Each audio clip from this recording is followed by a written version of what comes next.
Next exam একেবারে বলে রাখছি, সেটা হলো ক্যালকুলাসের উপরে।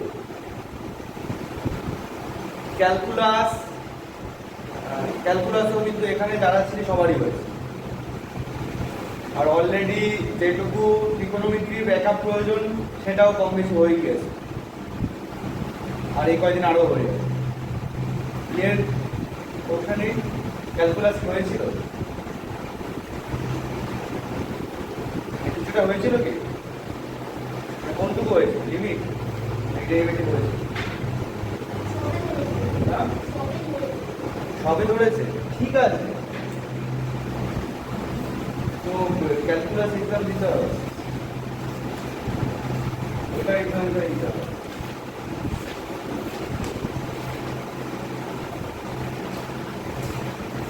সবে যখন ধরে দিই, দেখছি ভিডিওগুলো দেখ, আমার ভিডিওগুলো দেখ কি করে, ঠিক আছে। ক্যালকুলাস এক্সাম থাকবে মানে যা যা আছে ক্যালকুলাসে, লিমিট, ডেরিভেটিভ, লাস্ট চ্যাপ্টারটাও তো হয়েছে সিগনিফিকেন্স অফ ডেরিভেটিভ, অন্তর্কলজের ব্যাখ্যা, সিগনিফিকেন্স অফ ডেরিভেটিভ, ছয়টা লিখলাম।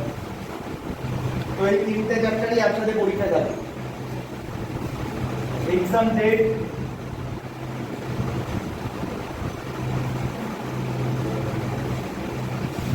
ঠিক 2 সপ্তাহ আছে। আজকে কত তারিখ? আজ হলো 5, তাহলে এক্সাম ডেট হবে 19 অক্টোবর। পুজো শুরু কি 22 অক্টোবর না 23? 22 তারিখ কি সপ্তমী, ষষ্ঠী, 22 তারিখ। ও তাহলে তৃতীয়া পড়ছে হবে 19 অক্টোবর, 19-10, ঠিক আছে। কি বলছে? তৃতীয়াও বলছে না, তৃতীয়া বলছে বলছি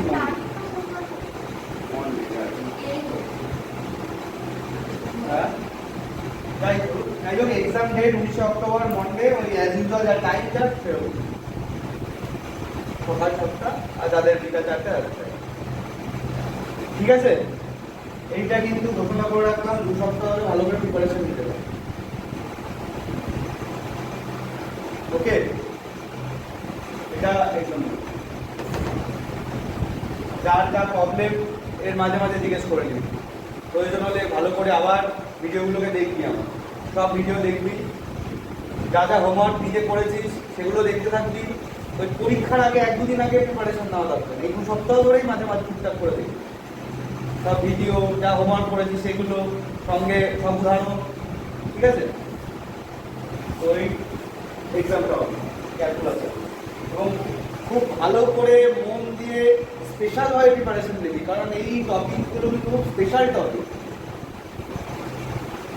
ক্লাস 11 তো লাগবেই, ফিউচার লাইফে সায়েন্স নিয়ে এগোতে গেলে অ্যাকচুয়ালি এটা অনেক বড় ভরসার জায়গা। মোটামুটি যে স্ট্রিমেই যাস না কেন, ক্যালকুলাস বাদে কোনো কাজ নেই একদম। তো যদি কোর বায়োলজির দিকে যাস সেই ক্ষেত্রে আলাদা ব্যাপার, বাদ বাকি যে স্ট্রিমেই যাস লাগবে।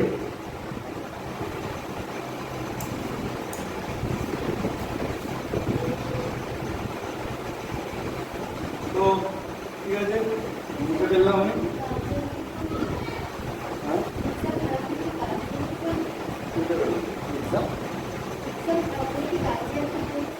এক্সাম খারাপ হলে ভালো হলো না, আমি কম বেশি একটা ইমপ্রুভ করবো, প্রিপারেশন ভালো করে নেই, আর এক্সাম দেওয়াটা দরকার।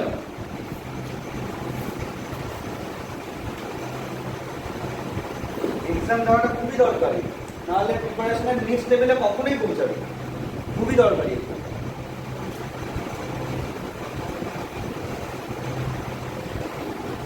তো যাই হোক, আমি এই কয়েকদিন তুলনামূলক কিছু সহজ চ্যাপ্টারই পড়া করছি। সেগুলো প্রথমত শুরু করছি গাণিতিক যুক্তি দিয়ে। একটা চ্যাপ্টার আছে গাণিতিক যুক্তি, ইউনিট 6, তুলনামূলক খুবই সহজ চ্যাপ্টার, আর বেশ অন্যরকম মনে হয়, বেশ ভালো লাগে। হ্যাঁ, পেজ তো নতুন বইয়ের হিসাবে 740। একবার সূচিপত্রটা একটু ভুলে নিতে পারিস সবাই। ইউনিট 6 গাণিতিক যুক্তি, ঠিক আছে? একটা বই আচ্ছা, আমি একটু আর কি একটা কথা একটু বলে নিই, সবাই সূচিপত্রটা খুলে রাখতে পারি। ইউনিট 6 এর পরে ইউনিট 7টা শুরু করব, ঠিক আছে? ইউনিট 7 এর যেটা কেস হবে সেটা হলো 1 আর 2, এটা সিলেবাসের পার্ট না। 1 আর 2টাকে ক্রস করে দেব। সবাই সূচিপত্রটা খুলে দেখ একবার, তাহলে বুঝতে পারবে ব্যাপারটা। আমি এখন ইউনিট 6 শুরু করছি, ওখানে একটাই চ্যাপ্টার আছে না, ইউনিট 6 শুরু করছি। আর ইউনিট 7 এর কথা বললাম আমি। ইউনিট 7 এর 1 আর 2 এটা আউট অফ সিলেবাস। পেনটা দিবি, পেন বা পেন্সিলটা দে, এখানে পড়ে। ইউনিট 7 এর 1 আর 2 এটা আউট অফ সিলেবাস। অ্যাকচুয়ালি রয়েছে হলো 3 আর 4, আর 3 নম্বর চ্যাপ্টারে রয়েছে অ্যাকচুয়ালি স্ট্যাটিস্টিক্স। ইউনিট 7 এর 3 নম্বর চ্যাপ্টারে স্ট্যাটিস্টিক্স আছে, সেইটা অলরেডি দেখবি তোরা করেছিস ক্লাস 9 10 স্ট্যাটিস্টিক্স এর পার্ট, ঠিক আছে? তো এখানে যেটা করতে হবে, চ্যাপ্টার 1 আর 2টাকে কেটে রাখতে পারিস ইউনিট 7 এর। আমি ইউনিট 6 এর 1 হওয়ার পরে ইউনিট 6 এর 3 শুরু করব। ইউনিট 6 এর 3 শুরু, সরি, ইউনিট 6 এর 1 হওয়ার পর ইউনিট 7 এর 3টা শুরু করব, মানে স্ট্যাটিস্টিক্স। তবে কি ইউনিট 7 এর যে 3 চ্যাপ্টারটা, ওখানে কিছু জিনিস যেগুলো রয়েছে সেগুলো মেইনলি স্ট্যাটিস্টিক্সই, সেগুলো ক্লাস 9 10 করেছি, সেইগুলো ইউনিট 7 এই চ্যাপ্টার 2তেও আছে। তো আমি ওইগুলো ডিটেলস ডিসকাশন করেই তারপরে চ্যাপ্টার 3 তে ঢুকবো, ঠিক আছে? তো যাই হোক, আমি বলে রাখবো মানে পরপর প্ল্যানটা কি আর কি। আচ্ছা, আরেকটা কথা বলে দিই, যারা জানিস না বা যারা একটু পরে ঢুকেছিস, এগুলো একটু জানা দরকার যে ইউনিট 2 ত্রিকোণমিতির প্রথম দুটো চ্যাপ্টার, সেগুলো কিন্তু আউট অফ সিলেবাস। তো আমি এটা কেটে দিচ্ছি, চ্যাপ্টার 1 2। তারপরে বীজগণিতেরও প্রথম দুটো চ্যাপ্টার, মানে সূচক আর লগারিদম, এগুলো কিন্তু আউট অফ সিলেবাস। এগুলোর কি কনসেপ্ট অথবা ফর্মুলাটা পরবর্তী চ্যাপ্টারে কাজে লাগবে, ঠিক আছে? কিন্তু এগুলো চ্যাপ্টার হিসেবে আউট অফ সিলেবাস, মানে এখান থেকে ডাইরেক্ট কোনো কোশ্চেন দেবে, ঠিক আছে? তোরা জানিস এই ব্যাপারগুলো, যারা পরে ঢুকেছিস তাদের জন্য ক্লিয়ার করবে, ওকে? তো যাই হোক, তো এবার ইউনিট 6 গাণিতিক যুক্তিতে চলে আসবে, ওকে? ইউনিট 6 একটাই চ্যাপ্টার, গাণিতিক যুক্তি। চলে আয়। আচ্ছা, এই চ্যাপ্টার থেকে আমাকে বেশ অনেক কিছু কথাই বলতে হবে আজকে। আজকে হয়তো সব কথা শেষও হবে না, কারণ এই চ্যাপ্টারে অনেক কিছু কথা আছে, অনেক কিছু জানার আছে অ্যাকচুয়ালি। কিন্তু চ্যাপ্টারটা ইন্টারেস্টিং লাগবে, এটুকু আমি কথা দিতে পারি, কারণ ভালো লাগছে।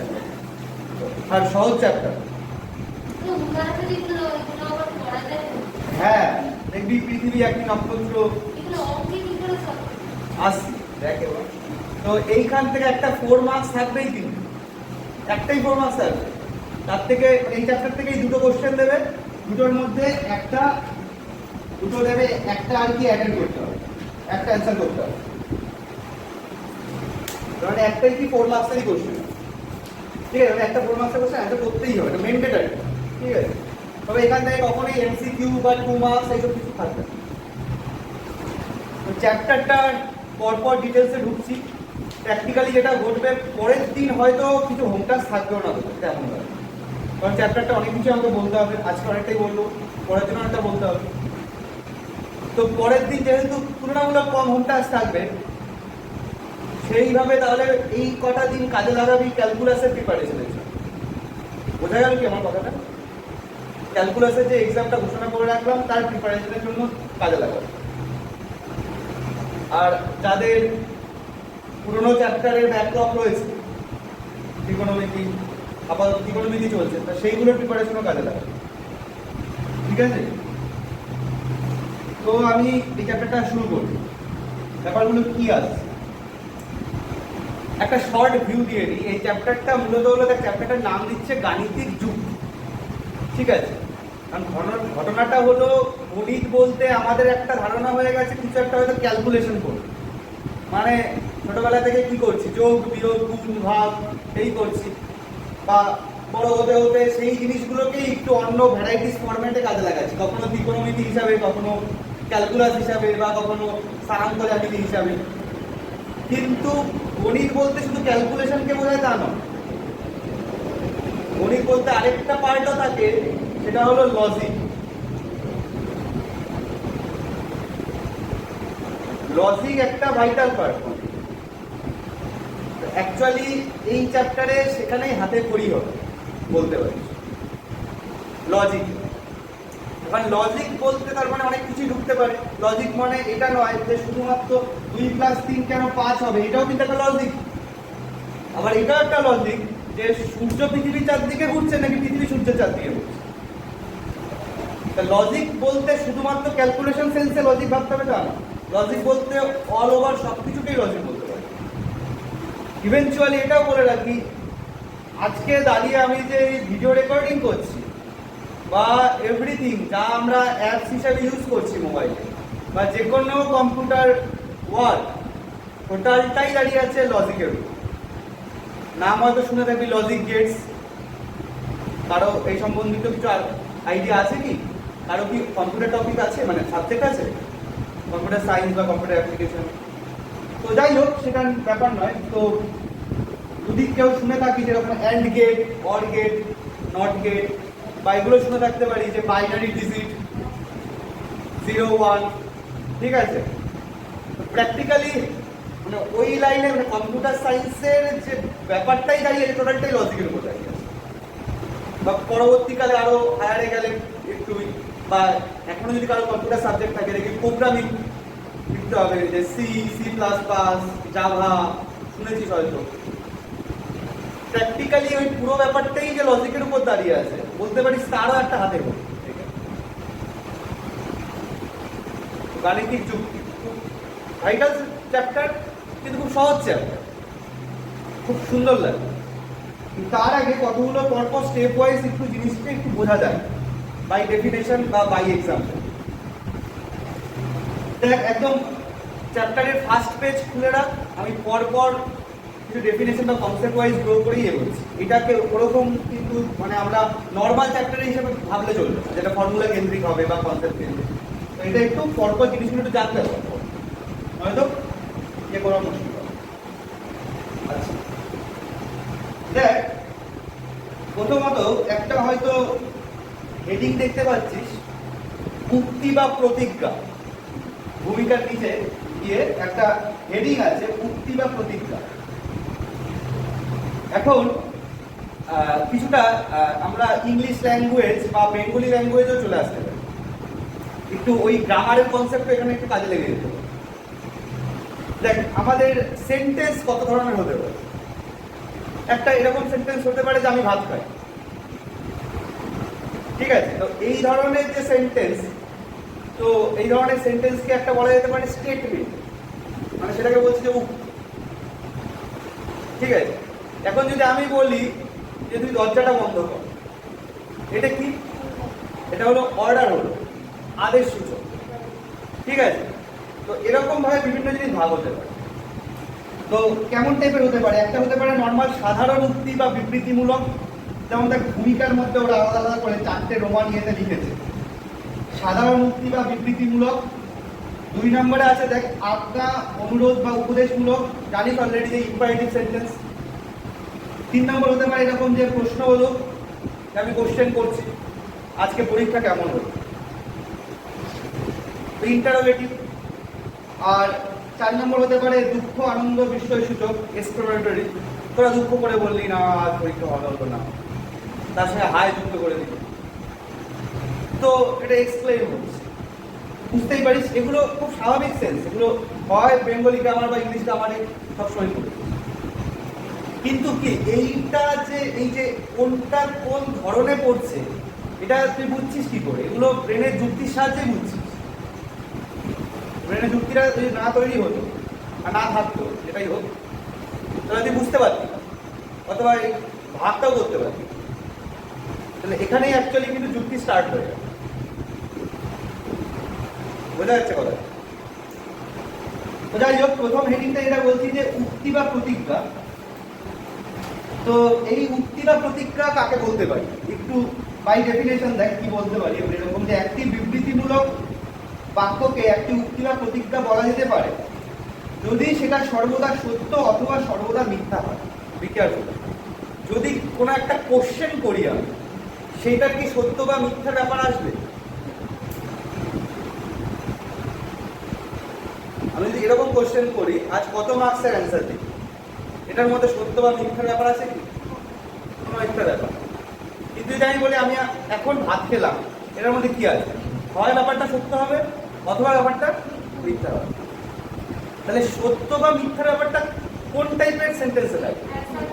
অ্যাসার্টিভ সেন্টেন্স, যেগুলো উক্তি, মানে এখানে আমরা সেটাকে উক্তি বলতে পারি বা প্রতিজ্ঞা বলতে পারি বা স্টেটমেন্ট বলতে পারি। ঠিক আছে, তো এইটা হলো উক্তি বা প্রতিজ্ঞা। আচ্ছা, এবার এইটাকে দেখ দুটো আর কি একটু ক্লারিফিকেশন করেছে। বাক্যটি বিবৃতিমূলক বা সাধারণ উক্তি হতে গেলে অবশ্যই সর্বদা সত্য বা মিথ্যা হতে হবে। আচ্ছা, উদাহরণ একে চলে আয়। যেমন দেখ, দুটি জোড় অখণ্ড সংখ্যার সমষ্টি একটি জোড় অখণ্ড সংখ্যা, এটা কি উক্তি না? উক্তি নয়, তো উক্তি। সূর্য একটি নক্ষত্র, উক্তি। তো এরকম টাইপের ব্যাপারগুলো লিখে দেখি। আমি এত উদাহরণ আর বলছি না, জাস্ট একটা এরকম লিখেছি, বুঝতেই পারছিস। ঠিক আছে, উদাহরণ দুইতেও দেখ লিখেছে পৃথিবী একটি নক্ষত্র, এটাও কি? এটাও উক্তি। কিন্তু উক্তিটা কি? মিথ্যে উক্তি হতে পারে, ফলস স্টেটমেন্ট। কিন্তু এটা কি? এটা উক্তি তো, মানে কোনো কোশ্চেন বা কোনো আদেশ বা কোনো এক্সক্লেম হচ্ছে তা নয়। ঠিক আছে, তো যাওয়া যাক, পরের পেজে যাওয়া যাক। যেমন দেখ, উদাহরণ 3-এ জিজ্ঞাসা করছে কি -4 কি একটি ধনাত্মক অখণ্ড সংখ্যা? এটা কি? এটা উক্তি? এটা উক্তি নয়। এটা কেন উক্তি নয়? এটা প্রশ্ন হচ্ছে। এরকম উদাহরণ 3-2-তে দেখ, আমাকে এক কাপ কফি দাও, এটা কি উক্তি? উক্তি না। এটা কি? আদেশ। তো এরকম টাইপের ভ্যারাইটিস এক্সাম্পল। ঠিক আছে, আচ্ছা,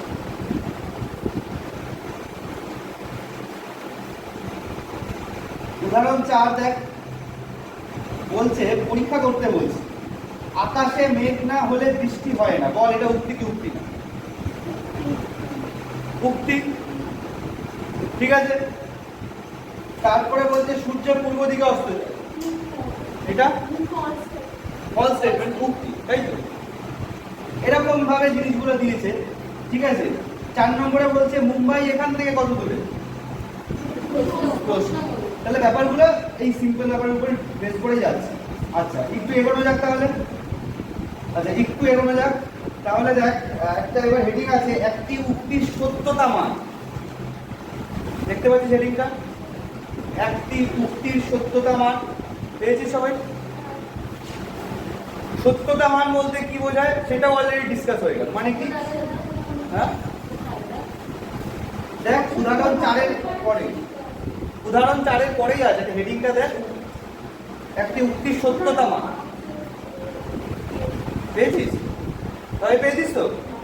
সত্যতা মান বলতে কি বোঝাচ্ছে? মানে কি, আইদার কোনো একটা উক্তি কি হচ্ছে, হয় ট্রু হচ্ছে, হ্যাঁ, হয় সত্য হচ্ছে অথবা মিথ্যা হচ্ছে, আইদার ট্রু অর ফলস। সত্যতা মান বলতে এটা বোঝাচ্ছে যে স্টেটমেন্টটা ট্রু হবে। যদি ট্রু হয় তাহলে টি লিখব, আর যদি মিথ্যা বা ফলস হয় তাহলে এফ লিখব। তাহলে সত্যতা মান বলতে এই দুটোকেই বোঝাচ্ছে, either T or false. Actually computer science বা কম্পিউটার লজিক বা কম্পিউটার অ্যাপ্লিকেশন যেটাই হোক, সেখানে যখন ঢোকা হয়, কম্পিউটার অ্যাকচুয়ালি দুটো জিনিস বোঝে। কি বোঝে বলতো? আইদার 1 বোঝে অর 0 বোঝে।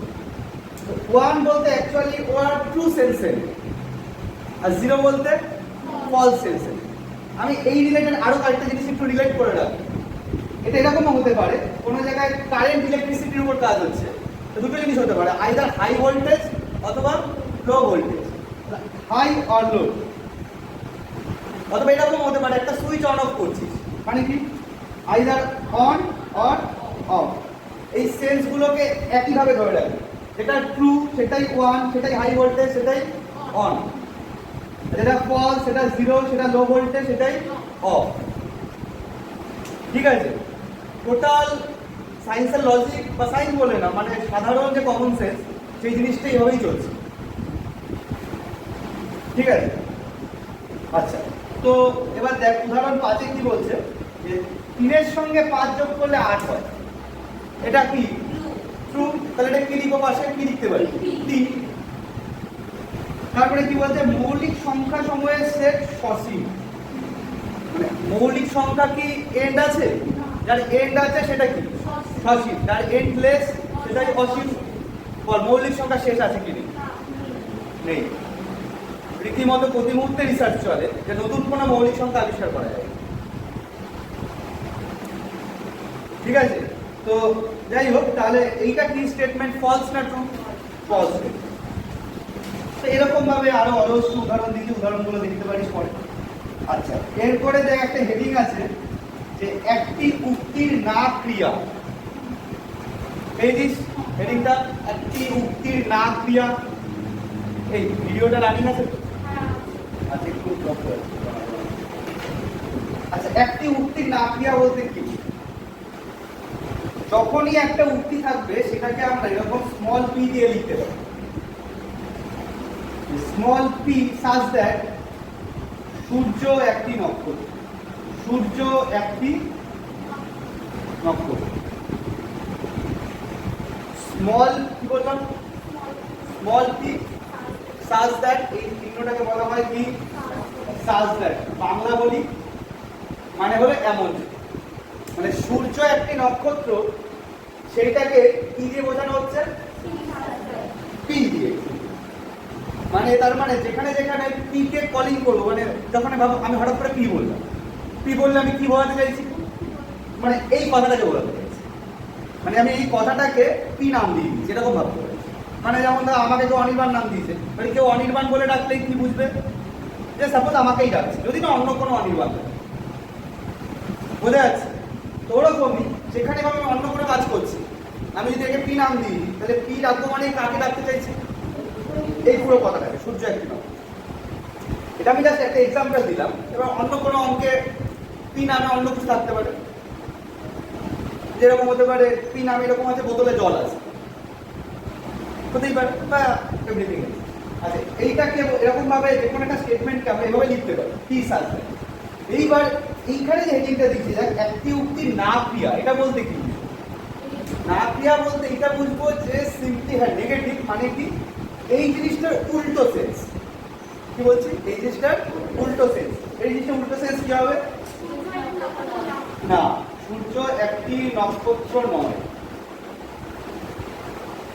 সূর্য একটি নক্ষত্র নয়। তাহলে এই জিনিসটাকে আমরা কি দিয়ে লিখতে পারি? সেটা আমরা এরকম ভাবে পি সামনে এরকম একটা স্কিউ লাইন দিতে হবে, ঢেউ খেলানো একটা জিনিস। এটাকে করা হয় এরকম, কিভাবে পড়বো? কিভাবে এটাকে পড়বো? এরকম যে নেগেশন পি। কি করবি? Negation P. নেগেশন কথার বাংলা অর্থ কি? না। মানে হলো এটা যদি পি হয়, এটা বলতে অ্যাকচুয়ালি কি করতে চাইছি? না পি, মানে যেটা পি নয়। কি নয় মানে কি? সূর্য একটি নক্ষত্র নয়। তো যখন এটা করবি, এটা কিভাবে করবি? Negation P. নেগেশন পি, তারপরে আবার ওখানে সাজ দেখ কি হবে? সূর্য একটি নক্ষত্র। তো আইদার এটা দেখ, এইটা যদি ট্রু হয়, তাহলে পি স্টেটমেন্ট যদি ট্রু হয়, নেগেশন পিটা কি হবে? ফলস হতে বাধ্য তো, নাকি? নাকি না? আমরা উল্টো বলতে পারি, পি স্টেটমেন্ট যদি ফলস হয় যদি কোনো একটা অঙ্কে, তাহলে নেগেশন পি কি হবে? ট্রু। ক্লিয়ার? বেশ। তো দেখ উদাহরণ 6-তে কি বলছে? নিম্নের প্রতিটি উক্তি না ক্রিয়া নির্ণয় করে। কিভাবে করেছে একটু দেখে। কোশ্চেনটা দিয়েছে কলকাতা একটি শহর। তাহলে কি করছে? মনে করো, ওরা তো মনে করো লিখবো না, কি লিখি? মনে করি বা ধরি লিখতে পারি। তাহলে কি ধরি প্রদত্ত উক্তিটি পি দ্বারা সূচিত হয়, অর্থাৎ পি সাজ দ্যাট কলকাতা একটি শহর। ঠিক আছে?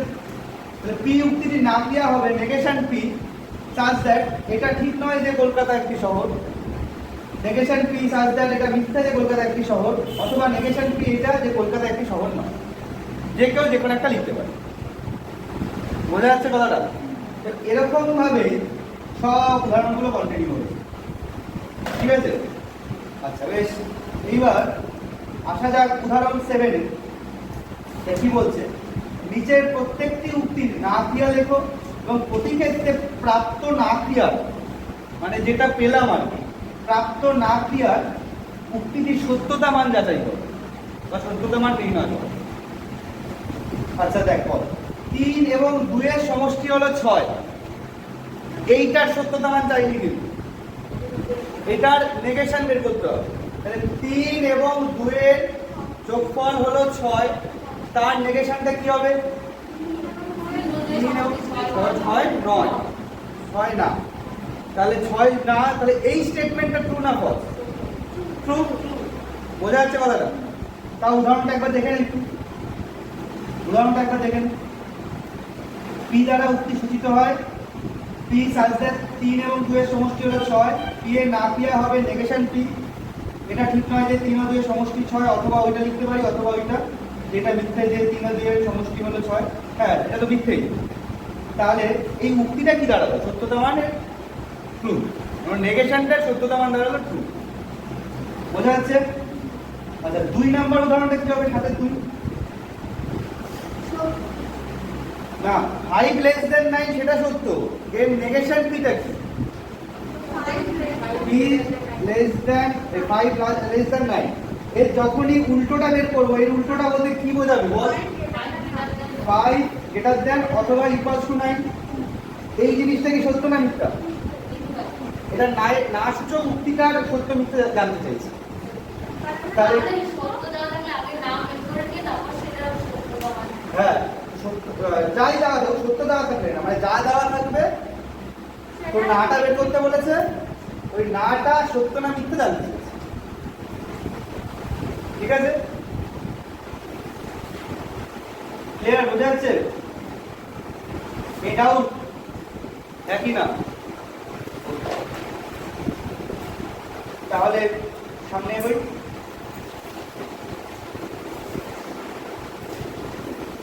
আচ্ছা, উদাহরণ 8 কি বলছে দেখতো? 8 বলছে হলো নিম্নের 1 এবং 2 প্রদত্ত উক্তি দুটি পরস্পর না ক্রিয়া কিনা তা যুক্তি সহ বল। মানে পরস্পর না ক্রিয়া কিনা বুঝবি কিন্তু কথা। 8 1 নম্বরে কি দিয়েছে? এতে যে কোনো মূলদ সংখ্যা x ও y এর জন্য x + y = y + x হবে। আর তার পরেরটা কি দিয়েছে? মূলদ সংখ্যা x ও y আছে যার জন্য x + y ≠ y + x। তো বোঝাই যাচ্ছে পরস্পর বিপরীত উক্তি দিয়েছে। Any doubt? প্রথমটা ট্রু, পরেরটা ফলস, ক্লিয়ারলি দুজনে উল্টো। আচ্ছা, 2 নম্বরে কি দিয়েছে? এমন একটি স্বাভাবিক সংখ্যা আছে যেটি অখণ্ড সংখ্যা নয়। আর এটা কি বলতে? কিছু স্বাভাবিক সংখ্যা আছে যারা অখণ্ড সংখ্যা নয়। হ্যাঁ, স্বাভাবিক সংখ্যা কত থেকে শুরু হয়? হ্যাঁ, 1 থেকে স্বাভাবিক সংখ্যা শুরু হয়। আর অখণ্ড সংখ্যা কোনগুলো? এগুলো পূর্ণ সংখ্যা। এগুলো অখণ্ড সংখ্যা কি? হ্যাঁ কি না? এগুলো অখণ্ড সংখ্যা। তার সঙ্গে কি আছে? 0 অখণ্ড সংখ্যা, -1 -2, এই মাইনাসেও থাকতে পারে। তাহলে অখণ্ড সংখ্যা নেগেটিভ হতে পারে, 0 হতে পারে, এগুলোও হতে পারে। কিন্তু স্বাভাবিক সংখ্যা কি? শুধু এগুলোই হবে। এইবার দুটো পড়ে বলতো।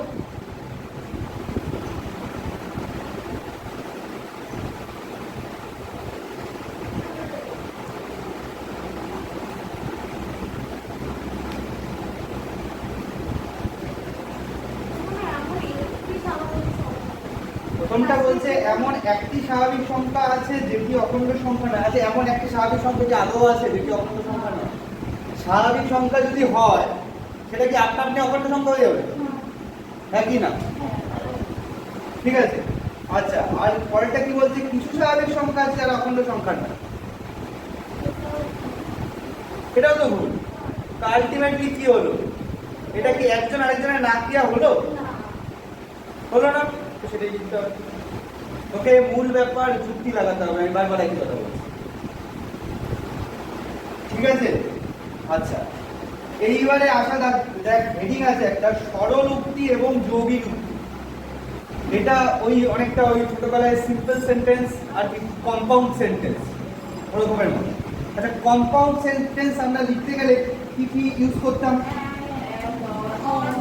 বাট এগুলো লিখি। এখানেও সেই জিনিসগুলোই আছে আর কি। তাহলে সরল উক্তি কোনটা সেটা দেখলে বোঝা যাবে, আর কম্পাউন্ড উক্তি কোনটা বা যৌগিক উক্তি কোনটা সেটা দেখলে বোঝা যাবে। যেখানে অ্যান্ড অর এগুলো থাকবে সেগুলো যৌগিক উক্তি। ক্লিয়ার? বেশ। আচ্ছা, কিন্তু এইখানে যে ব্যাপারগুলো ঘটবে সেটা হলো যৌগিক উক্তির যে এই কানেক্ট, এগুলোকে কি বলে বলতো? কানেক্টার। মানে এরকম যে আমি ভাত খাই এবং রাম ফুটবল খেলে। ব্যাপারটা কি হলো? আমি ভাত খাই একটা উক্তি, রাম ফুটবল খেলে আরেকটা উক্তি। দুটো কি দিয়ে যোগ হলো? এবং দিয়ে বা অ্যান্ড দিয়ে। এবং জিনিসটা কি করলো? দুটো স্টেটমেন্টকে যুক্ত করলো বা কানেক্ট করলো।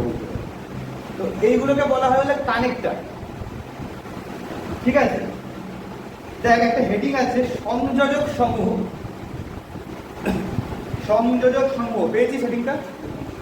বা ব্র্যাকেটে লিখছে কানেক্টিভস বা এটাকে কানেক্টারসও বলে।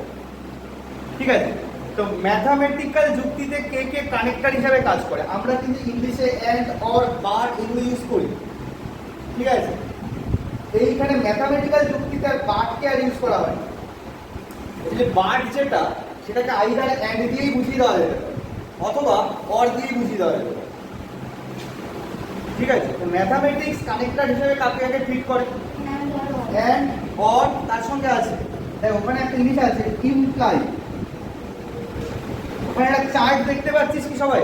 সংযোজক সময়ের হেডিং এর আন্ডারে ওখানে দেখবি যদি এবং তবে বলে একটা লেখা আছে 3 নম্বরে। সাইনটা দিয়েছে এরকম ইমপ্লাই। মানে কি? যদি আমি ভাত খাই তবে রাম ফুটবল খেলবে। ব্যাপারটা এরকম, মানে আমি যদি ভাত না খাই কখনো, রাম তবে কখনোই ফুটবল খেলবে। বোঝা গেল কথাটা? ক্লিয়ার? আচ্ছা, আর তারপরেরটা কি দেখা আছে আরেকটা both side imply. Both side imply জিনিসটা ম্যাথমেটিক্সে খুব ভাইটাল জিনিস। এটা দেখ লেখাটা কি লিখেছে, যদি এবং কেবলমাত্র যদি। ইংলিশ লিখতে দেখ ইফ অ্যান্ড অনলি ইফ। খুবই ভাইটাল একটা জিনিস, যদি এবং কেবলমাত্র যদি বা ইফ অ্যান্ড অনলি ইফ। মানে কি? Both side imply. ব্যাপারটা কি তাহলে? ব্যাপারটা এরকম, এইমাত্র এটা বললাম আমি যদি ভাত খাই তবে রাম ফুটবল খেলে। আচ্ছা, এর উল্টো জিনিসটাকে আমি এখনো পর্যন্ত বুঝিয়েছি যে রাম যদি ফুটবল খেলে তবে আমি ভাত খাই। এই বোথ সাইড ইমপ্লাই দিয়ে সেইটাকেই বোঝায় যে আমি কিছু করলে তবে রাম কিছু করবে, অথবা উল্টো ঘটনা হতে পারে যে কি রাম যদি কিছু করে তাহলে সেটা দেখা থেকে আমি কিছু করছি। বোঝা যাচ্ছে কথাটা? এটাকে বলছে হলো বোথ সাইড ইমপ্লাই। খুব ভাইটাল একটা জিনিস। তাহলে কি কি চারটে কানেক্টর পেলাম? একটা অ্যান্ড। আচ্ছা, অ্যান্ড কে একটা স্পেশাল চিহ্ন দিয়ে এখানে লেখা হয় ম্যাথমেটিক্সে, সেটা উল্টো ভি। কি বলছি? উল্টো ভি। আর অর কে লেখা হয় কিভাবে? সোজা ভি। এটা অ্যান্ড সাইন, এটা অর, এটা যদি এবং কেবলমাত্র যদি ইমপ্লাই, এটা শুধু যদি, আর এটা হলো যদি এবং কেবলমাত্র যদি। এটা হলো বোথ সাইড। ক্লিয়ার হচ্ছে এগুলো? বেশ, ভেরি গুড। আচ্ছা, তো এখানটায় দেখো চলে আসা যাক। উদাহরণ 9 কি বলছে? 3 একটি বিজোড় সংখ্যা এবং আকাশ নীল। আচ্ছা বেশ, এখানে একটা বিষয় একটু দেখার বিষয় দেখ। আমরা কি করব, এখানে অ্যাকচুয়ালি আমরা দুটো আলাদা আলাদা উক্তি পাচ্ছি। তো পুরো টোটাল স্টেটমেন্টটাকে আমরা একটা এরকম নাম দিয়ে দেব। দেখ আর কি লিখছে? মনে করো প্রদত্ত যৌগিক উক্তি হলো আর। আর সাজটা কি লিখতে পারি? 3 একটি বিজোড় সংখ্যা এবং আকাশ নীল। তাহলে যেখানে আর বলে চিৎকার করবো তার মানে কি বুঝবো? পুরো লেখাটাকে বুঝবো। বোঝা গেল কথাটা? আর এইবার কি বলছে, স্পষ্টতই পি ও কিউ উপাংশ উক্তি দুটির সমন্বয়ে আর যৌগিক উক্তি পাওয়া যায়। কারণ আমি আরে দেখতে পাচ্ছি দুটো ডিফারেন্ট উক্তি আছে। এই ডিফারেন্ট দুটো আলাদা আলাদা উক্তিকে বলা হয় হলো উপাংশ উক্তি। উপাংশ কথার অর্থ, উপাংশ কথার অর্থ অলরেডি তো ফিজিক্সে নিশ্চয়ই ইউজ করি।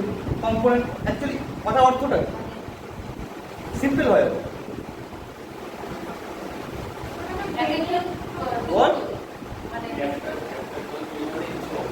হ্যাঁ, একটা বড় পরিমাণের কিছু অংশ, উপাংশ মানে এই আর কিছু একটা বড় একটা জিনিস আছে, সব 8 আছে, তার দুটো ভাগ করে দেবো।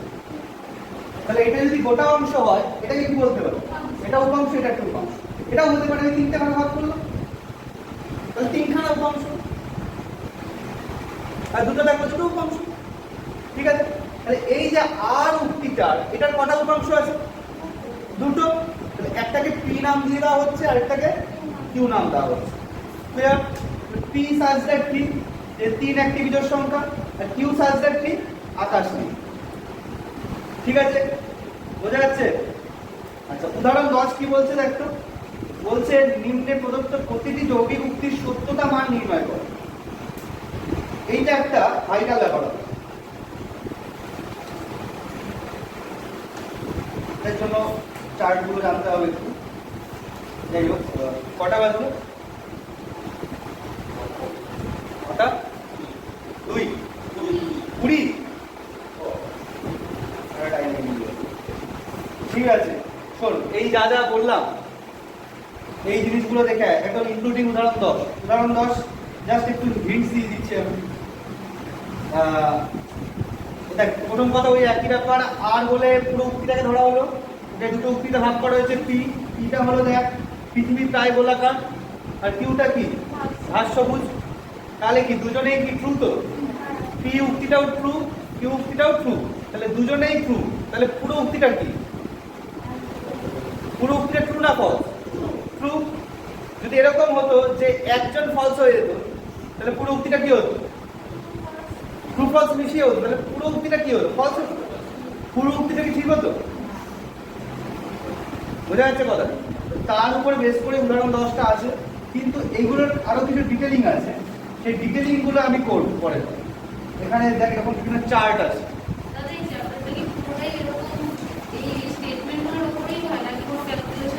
না না, এই স্টেটমেন্ট আর দেখবি আরেকটু যদি এগোতে থাকি, দেখ কিছু চার্ট আছে, ট্রু ফলস চার্ট আছে। এগুলোকে বলা হয় হলো ট্রুথ টেবিল। ট্রুথ টেবিল, ঠিক আছে? এই ধরনের জিনিসের উপরেই এই চ্যাপ্টারটা পুরোটাই। তো যাই হোক, আজকে যা যা ডিসকাশন করলাম এমন কিছু কি জটিল জিনিস মনে হলো কি? সিম্পল জিনিস। সিম্পল জিনিসকে সিম্পল ভাবেই নিবি, অযথা নিজের মনে জটিল সেন্স তৈরি করবি না। আমি প্রথমত এই কথাটা বলবো, খুব সিম্পল জিনিস, সিম্পল কমন সেন্স লাগবে আর কিচ্ছু না এই চ্যাপ্টার। তো যা যা ডিসকাশন হলো সেগুলো ভালো করে দেখে আসো, ঠিক আছে? তার সঙ্গে আমি একটু প্র্যাকটিসের জন্য ওয়ার্ক দিয়ে দিচ্ছি, আমি তো পুরোটা ভুলে বসতে পারি। আচ্ছা, একটা কাজ করবি, উদাহরণ অতি সংক্ষিপ্ত। হ্যাঁ, লাগবে পরে। এখন এমসিকিউ দিলে মানে করতে অসুবিধা হবে, টোটাল ডিসকাশনটা করতে পারবো না। ঠিক আছে, অতি সংক্ষিপ্ত 1 2 3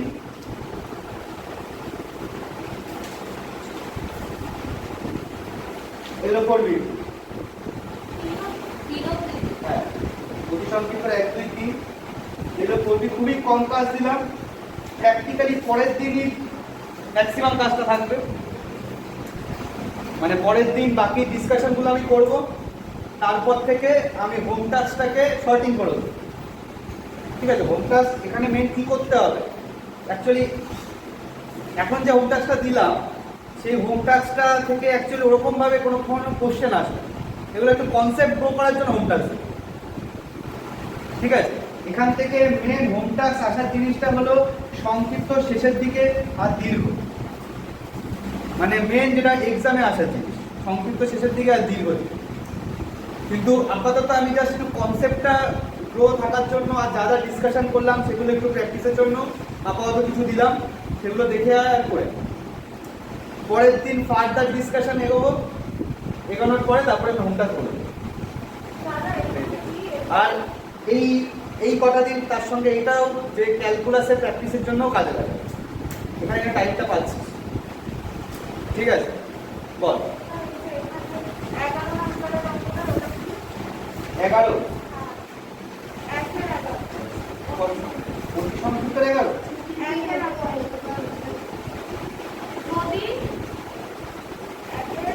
ও 1-11 ও আচ্ছা আচ্ছা, যদি আচ্ছা হ্যাঁ ঠিক আছে, এই চিহ্নগুলো যেখানে দেখবি সেগুলোকে আপাতত অফ রাখতে পারে, যেগুলো সেটের জাস্ট একটু কনসেপ্ট, এটা আমি পরের দিন একেবারে ডিসকাস করব।